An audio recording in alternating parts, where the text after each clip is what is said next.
घर नवाब मलिक का बड़ा बयान कि मुझे ईडी ने कोई समन नहीं दिया, जैसा कि मेरे सहयोगी राकेश अभी आपको बता रहे थे वो साफ कर रहे हैं। अभी आपने विदेही को कहते हुए सुना, ये दलील दी जा रही है कि उन्हें समन किया गया था, लेकिन नवाब मलिक कोर्ट में ये बड़ा बयान दे रहे हैं कि उन्हें कोई समन नहीं दिया गया और घर से ही उन्हें हिरासत में रखा गया। ये नवाब मलिक कह रहे हैं कोर्ट के भीतर, जहां पर उन्हें पेश किया जा रहा है। राकेश, और क्या इंफॉर्मेशन है इसे लेकर? वो कह रहे हैं घर से ही हिरासत में रखा। जी बिल्कुल, इससे जी बिल्कुल, आज सुबह ये बात तो सच है कि 6 बजे के आसपास जो है वो एनफोर्समेंट डायरेक्टरेट की जो टीम है वो नवाब मलिक के घर पहुंची थी। आमतौर पर ऐसा देखा जाता है कि जो इस तरीके के जो आरोपी होते हैं या जिन पर शक होता है उन्हें पहले समन्स भेजा जाता है, उन्हें पूछताछ के लिए बुलाया जाता है और उसके बाद में जो है गिरफ्तारी की जो कार्रवाई वो की जाती है। कई बार हमने ये भी देखा है कि जब पूछताछ के लिए समन्स भेजे जाते हैं उसी वक्त जो आरोपी है या जिस पर शक है वो अपने लीगल जो राइट्स है उसका इस्तेमाल करते हुए या तो वो एजेंसी के सामने पेश होते हैं या फिर वो वहां से एग्जाम्पशन लेते हैं, लेकिन ऐसा कोई भी मौका नवाब मलिक को जो कम से कम वो आज नहीं मिला। जहां तक सवाल है उनके बॉडी लैंग्वेज का, उनके कॉन्फिडेंस का, तो अदिति मैं आपको बता दूं कि कुछ समय पहले जब हमारी नवाब मलिक से जब बातचीत हो गई थी कुछ दिनों पहले, तो उनका यह कहना था कि उन्हें ऐसी जानकारी मिली है कि केंद्र सरकार के कहने पर एनफोर्समेंट डायरेक्टरेट किसी भी समय जो है वो उनके घर पहुंच सकती है और उनकी गैर कानूनी ढंग से गिरफ्तारी कर सकती है। और उनका यह आज भी ये मानना है कि ये जो गिरफ्तारी हुई है वो उसी इंस्ट्रक्शन पर ठीक उसी फॉर्मेट में हुई है जैसे कि उन्हें किसी ने जानकारी दी थी और यही वजह है कि वो इसे पॉलिटिकल वेंडेटा बता गए हैं और यही वजह है कि उनकी जो बॉडी लैंग्वेज हमने आज ईडी दफ्तर के बाहर देखी। रख रहे हैं उनके द्वारा जो दलील दी जा रही है वो कह रही है कि ईडी ने कोई समन नहीं दिया, घर से हिरासत में ले लिया गया। मैं आपसे चाहती हूं जो भी आप पॉइंट यहां पर उठा रहे थे कि नवाब मलिक पहले से ही ये बात कह रहे थे, कब ये स्टेटमेंट आया है और क्या कुछ नवाब मलिक द्वारा कहा गया है? क्योंकि इसमें बार बार राजनीति का आरोप लग रहा है, सियासत होने का आरोप लग रहा है। जरा आप डिटेल में एक बार फिर से हमारे दर्शकों की क्लैरिटी के लिए बताइए।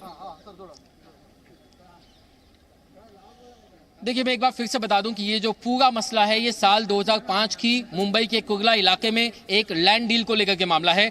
ईडी का ये कहना है कि ये जो सूत्रों से हमें जो जानकारी मिल गई उसके मुताबिक कि ये जो लैंड है, ये जमीन है, ये तकरीबन 3 से 4 करोड़ रुपए की इसकी मार्केट प्राइस थी साल 2005 में। लेकिन नवाब मलिक ने अपने पद का दुरुपयोग करते हुए कथित तौर पर उनके बेटे फराज मलिक ने अपनी कंपनी के जरिए जो है वो जमीन महज 30 लाख रुपए में खरीदी। जब ये जमीन खरीदी तब उसमें 2 शख्स जो इन्वॉल्व थे, शाह वली खान जो कि 2005 में 1993 बॉम्ब ब्लास्ट केस का आरोपी था और 2 साल बाद 2007 में उसे दोषी पाया गया और उसे उम्र कैद की सजा सुनाई गई। दूसरा शख्स जो इस डील में इन्वॉल्व था वो सलीम पटेल, जिसे हसीना पार्कर जो कि दाऊद इब्राहिम की बहन है उसका फ्रंट मैन बताया जाता है और ये कहा जाता है कि सलीम पटेल ही दाऊद के लिए, डी कंपनी के लिए कहीं ना कहीं एक्सटॉर्शन पैसे कलेक्ट करता था। और ये बताया जाए कि ये जो जमीन है ये भी कहीं ना कहीं प्रोसीड्स ऑफ क्राइम यानी कि जो जुर्म की जो काली कमाई है उससे ये जमीन उन्होंने बनाई थी और उन्हें कहीं ना कहीं अंदाजा था कि वो अरेस्ट होने वाले हैं, टाडा केस में वो अंदर जाने वाले हैं और ये जमीन सरकार की बन जाएगी। इसलिए उन्होंने सरकार के पास ये जमीन जाने से पहले उसे कोड़ियों के दाम नवाब मलिक को बेच दिया। ये पूरा आरोप है। अब मैं आपको इसका एक बैकग्राउंड ये भी बता दूं कि इसका पूरा खुलासा महाराष्ट्र के पूर्व मुख्यमंत्री देवेंद्र फडणवीस ने आज से 3-4 महीने पहले किया था एक प्रेस कॉन्फ्रेंस लेकर कुछ दस्तावेजों के साथ और उसी के ठीक अगले दिन सबके सामने उन्होंने रखा था। मैं आऊंगी राकेश आपके पास, तस्वीरें भी हम लगातार दिखा रहे हैं नवाब मलिक अपनी बहन से मिलते हुए इन तस्वीरों में। वो तस्वीरें इस वक्त आप अपने स्क्रीन पर देख पा रहे हैं। ये तस्वीरें कब की है राकेश, अगर आप बता पाए तो? अदिति, क्या आप अपना सवाल दोहरा सकती हैं प्लीज? इस वक्त जो हम तस्वीरें दिखा रहे हैं वो तस्वीरें कहा जा रहा है कि नवाब मलिक की अपने बहन से मिलते हुए तस्वीरें हैं। क्या आपके पास इन तस्वीरों को लेकर और जानकारी है?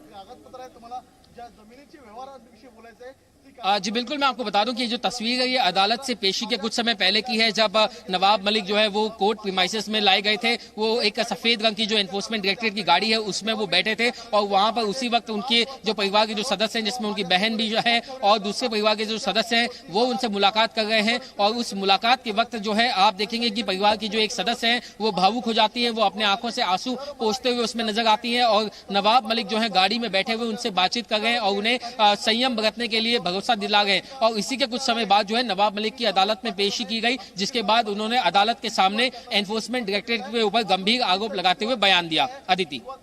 राकेश, आप रहिए हमारे साथ। कोर्ट में किस तरह की दलीलें पेश की जा रही हैं उन पर तफसील से बात करना बहुत ज्यादा जरूरी है। जी न्यूज पर ये बड़ी ब्रॉडकास्ट, लगातार हर खबर, हर जानकारी, तस्वीर और साथ ही उसका विश्लेषण हम पहुंचा रहे हैं आप तक। मेरे कई सहयोगी इस वक्त ग्राउंड पर मौजूद हैं, हर अपडेट आप तक पहुंचा रहे हैं मेरे सहयोगी। हमारे साथ कई पॉलिटिकल गेस्ट भी हैं। शहजाद पूनावाला जल्दी